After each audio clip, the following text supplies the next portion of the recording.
नमस्कार साथियों, एक बार फिर से आपका स्वागत है।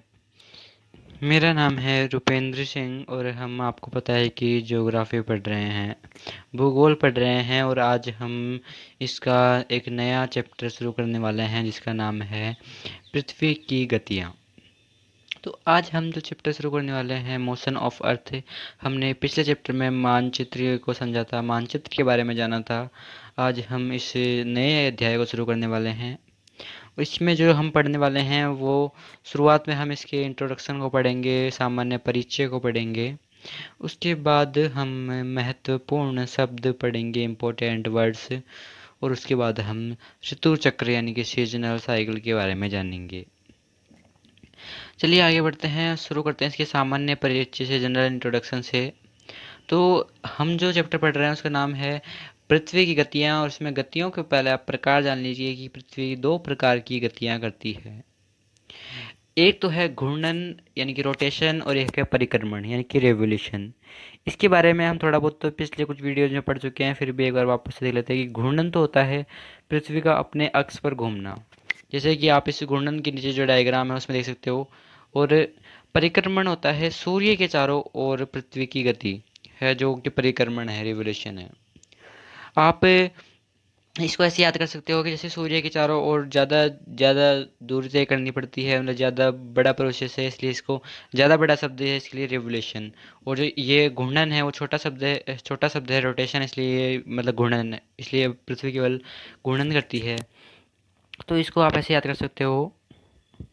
और अब अभी जो बीच में जो डायग्राम है उसके उसमें भी देख सकते हो कि अर्थ रोटेशन भी कर रही है और रेवोल्यूशन भी कर रही है। इस प्रकार से हमारी अर्थ सूर्य की परिक्रमा करती है और खुद के अक्ष पर घूर्णन भी करती है।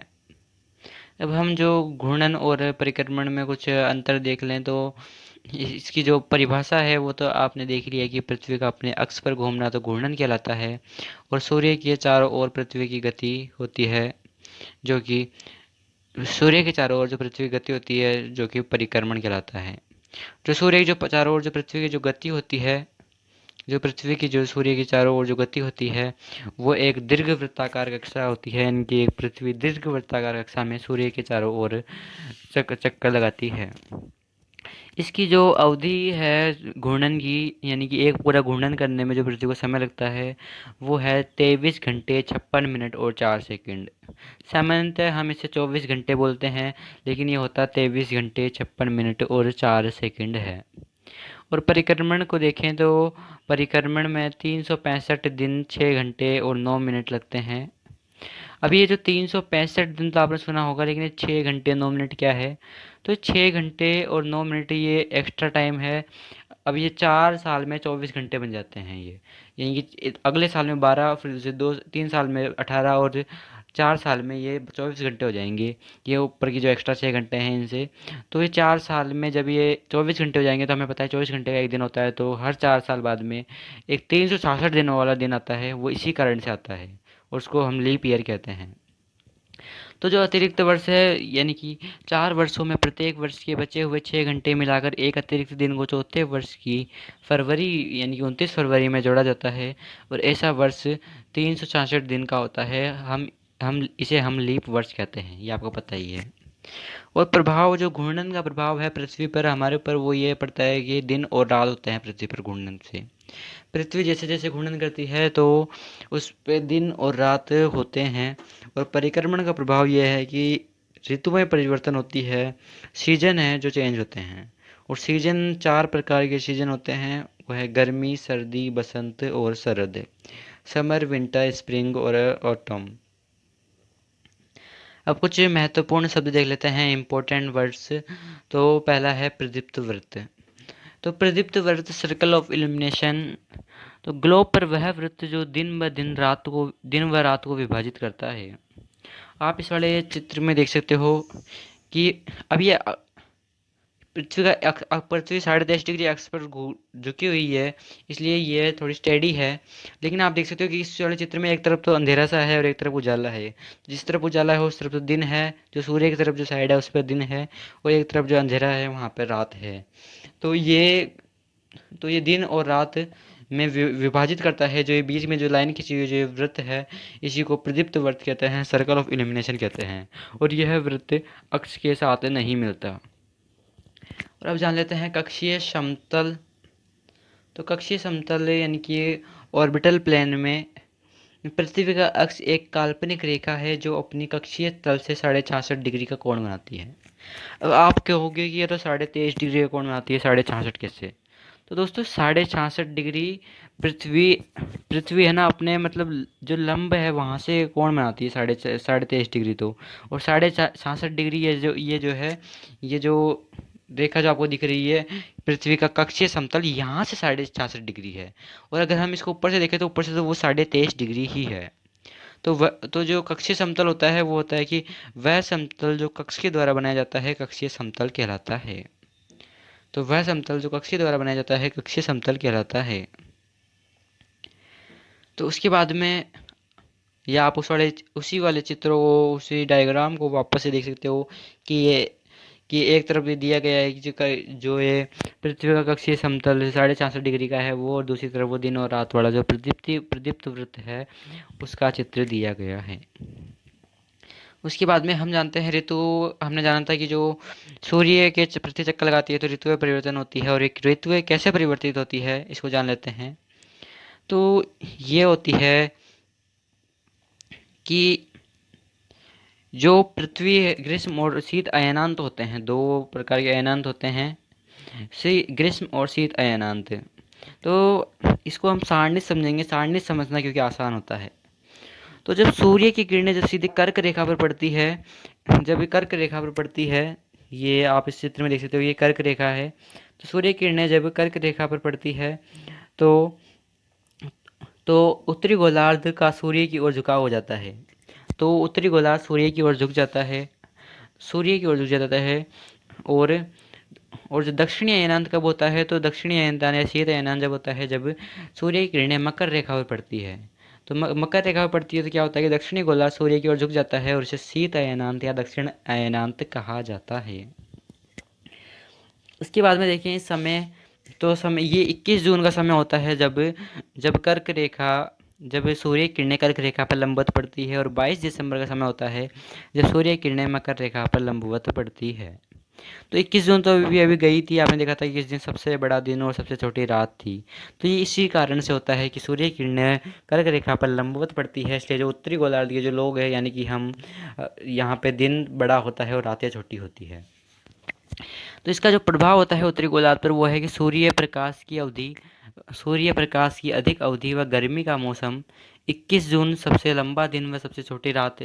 और दोस्तों आर्कटिक जो व्रत है, जो कि मैप में सबसे ऊपर आता है, आर्कटिक व्रत के ऊपर लगभग 6 महीने तक दिन, और यहाँ पे 6 महीने तक दिन और 6 महीने तक रात होती है।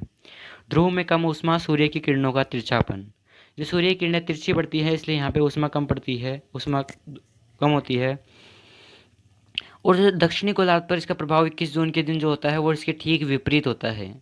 और 22 दिसंबर को देखें तो 22 दिसंबर को जो उत्तरी गोलार्ध पर सूर्य के प्रकाश की कम अवधि तथा शीत ऋतु होती है, और जो और जो 22 दिसंबर को दक्षिणी गोलार्ध में सूर्य प्रकाश की अवधि अधिक व गर्मी का मौसम, 22 दिसंबर सबसे लंबा दिन व सबसे छोटी रात। यानी कि जो दक्षिणी गोलार्ध में जो लोग जो रहते हैं, यानी कि ऑस्ट्रेलिया न्यूजीलैंड जैसे देशों में 22 दिसंबर सबसे बड़ा दिन होता है और 21 जून सबसे छोटा दिन होता है।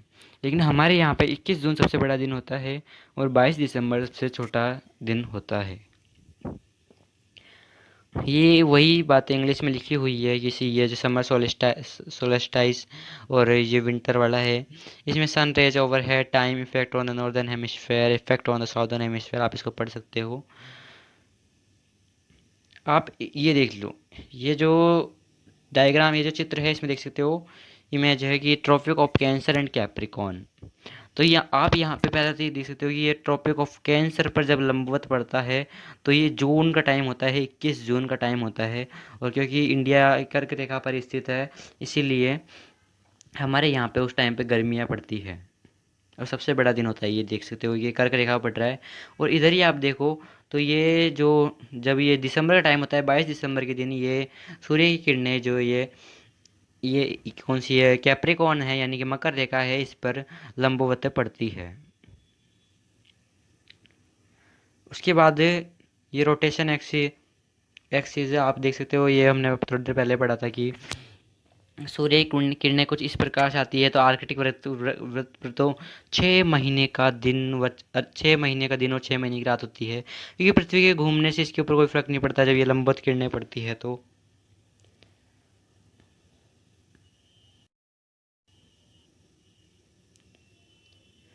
और ये इसी प्रकार से अंटार्कटिक के सर्किल है, जो कि नीचे वाला जो ध्रुव है वहाँ पर भी कुछ इसी प्रकार से प्रभाव पड़ता है। और ये है ऋतुएं। तो आप देख सकते हो कि ऊपर जो है ये उत्तरी ध्रुव, ये जब 21 मार्च का टाइम होता है, लगभग 21 मार्च का टाइम होता है जब दिन और रात दोनों बराबर होते हैं, यानी कि उत्तर जितने समय का दिन है उतने ही समय का रात होता है। उस समय पे उत्तरी ध्रुव पे तो वसंत ऋतु होती है और दक्षिण ध्रुव पे शरद ऋतु होती है। उसके बाद में समय आगे बढ़ता है तो फिर आता है 21 जून, और 21 जून को उत्तरी गोलार्ध में ग्रीष्म ऋतु होती है, यानी कि हमारे यहाँ ग्रीष्म ऋतु होती है, और दक्षिणी गोलार्ध में शीत ऋतु होती है। इसे उत्तर अयनांत कहा जाता है। फिर इसके बाद में है ये जो 23 सितंबर, यहाँ 23 सितंबर के दिन भी दिन और रात की अवधि बिल्कुल बराबर सेम होती है और इसे भी विषुव कहा जाता है। और यहाँ पे दक्षिणी गोलार्ध में वसंत ऋतु और उत्तरी गोलार्ध में शरद ऋतु रहती है उस टाइम पे। और ये जो फिर बाद में टाइम बढ़ता है तो 22 दिसंबर के टाइम पे उत्तरी गोलार्ध में शीत ऋतु हो जाती है और दक्षिण गोलार्ध में ग्रीष्म ऋतु हो जाती है, और इस प्रक्रिया को दक्षिण अयनांत कहते हैं। तो इस प्रकार से यानी कि एक वर्ष में 2 बार ऐसा समय आता है जब दिन और रात की अवधि बिल्कुल सेम होती है, बिल्कुल बराबर होती है। तो वो दिन होते हैं 21 मार्च और 23 सितंबर, और इसी पृथ्वी की जो स्थिति होती है इसे ही विषुव कहते हैं। और हम जो उत्तरी अयनांत और दक्षिण अयनांत के बारे में जान चुके हैं कि जब जब सूर्य किरणें सीधी कर्क रेखा पर लंबवत पड़ती है तो ये उत्तर अयनांत, और अगर मकर रेखा पर लंबवत पड़ती है तो ये दक्षिणी अयनांत कहलाता है। ये वही बात इंग्लिश में लिखी हुई है यहाँ पर, बस ये डायग्राम थोड़ा सा ऊपर नीचे कर दिया। यहाँ पे 21 मार्च वाला नीचे है और ये 23 सितंबर वाला ऊपर है, पर बस बात वही लिखी हुई है। तो आज का इस वाले चैप्टर का जो सबसे अंतिम टॉपिक है वो है विषुव। हमने जाना था कि जो पृथ्वी पर साल में 2 दिन ऐसे आते हैं जब दिन और रात दोनों सेम होते हैं। जितने टाइम की दिन होती है उतने ही टाइम का रात होती है। तो अब हम ये उसी जो पृथ्वी की जो पोजीशन होती है उसे विषुव कहते हैं, इक्विनॉक्स कहते हैं। और 21 मार्च और 23 सितंबर को सूर्य की किरणें विषुव वृत्त पर सीधी पड़ती है और इसे ही विषुव कहते हैं। इस अवस्था में कोई भी ध्रुव सूर्य की ओर नहीं झुका होता, इसलिए पूरी पृथ्वी पर दिन और रात बराबर होते हैं। इस अवस्था पर जो भूमध्य रेखा है वहाँ पर सूर्य लंबवत होता है। फिर गोलार्ध की बात करें तो उत्तरी गोलार्ध में 21 मार्च को वसंत ऋतु होती है और दक्षिणी गोलार्ध में शरद ऋतु होती है, और वहीं 23 सितंबर को उत्तरी गोलार्ध में शरद ऋतु और दक्षिणी गोलार्ध में वसंत ऋतु होती है। आपको बस ये बात ध्यान रखना है कि इस दिन 21 मार्च और 23 सितंबर को दिन और रात दोनों बराबर होते हैं, और 21 जून को उत्तरी गोलार्ध में दिन सबसे ज़्यादा बड़ा और रात सबसे ज़्यादा छोटी होती है, और 22 दिसंबर को दक्षिणी गोलार्ध में दिन सबसे छोटा और रात सबसे बड़ी दिन सबसे बड़ा और रात सबसे छोटी होती है। तो दोस्तों आज की इस वीडियो में बस इतना ही। आज हमने जो पृथ्वी की गतियाँ हैं, जो चैप्टर है गतियों का, इसको पूरा कर लिया है। अब हम अगले वीडियो में अगले चैप्टर को पढ़ेंगे। आप इस वाले वीडियो को लाइक कीजिए, चैनल को सब्सक्राइब कीजिए और दोस्तों वीडियो को ज़्यादा से ज़्यादा शेयर कीजिए। और हाँ, अपना कमेंट ज़रूर लिखें कमेंट बॉक्स में। मिलते हैं अगले वीडियो में, तब तक के लिए धन्यवाद। और अगले वीडियो में हम ये वाली जो सेकंड यूनिट है, वाली यूनिट ख़त्म हो जाएगी और अगले वाले वीडियो में हम जो नई यूनिट है उसको शुरू करने वाले हैं। जो अगली जो यूनिट है हम उसको शुरू करेंगे। दोस्तों मिलते हैं अगले वीडियो में, तब तक के लिए धन्यवाद।